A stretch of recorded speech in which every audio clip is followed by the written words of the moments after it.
අද රටම කතා වෙන සිද්ධියේ මම හිටගන්නේ කන්ටේනර් රියදුරාගේ පැත්තේ. ওই සිද්ධියෙන් ලොකුම වැරැද්ද තියෙන්නේ අර බයික් එකේ පිස්සෝ වගේ ආපු කොල්ලා දෙන්න අතේ. දෙකට කැඩිලා යන්න තරම් වැදුනා කියන්නේ උන් ආපු ස්පීඩ් එක හිතා ගන්නවත් පුළුවන්ද? නෝමල් ස්පීඩ් එකකින් ආවනම් ඕනම කෙනෙක්ට ඉස්සරහා වෙන දේ බ්‍රේක් කරගන්න හරි පාරෙන් අයින් කරගන්න හරි පෙනෙනවා. වෙලාව තියෙනවා.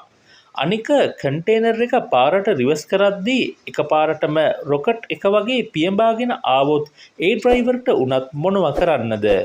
පව්වර අහිංසක කන්ටේනර් ඩ්‍රයිවර් මහත්තයා රස්සාව කරලා කීයක් හරි හොයාගන්න බලපු මිනිස්සෙක්.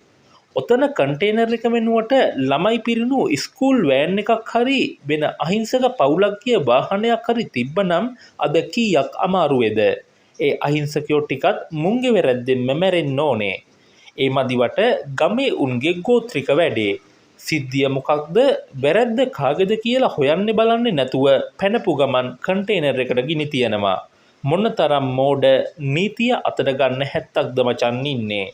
මොලේ කලඳක් නැතිව ස්පීඩ් එකට සූදුව දාන උන් හින්දා අන්තිමේදී නිකන් ඉන්න අහිංසක මිනිස්සුන්ටයි උන්ගේ පවුල් වලටයි තමයි වන්දි ගෙවන්න වෙන්නේ. සිරාවටම පුදුම මෝඩ මිනිස්සු ඉන්න රටක් මේක.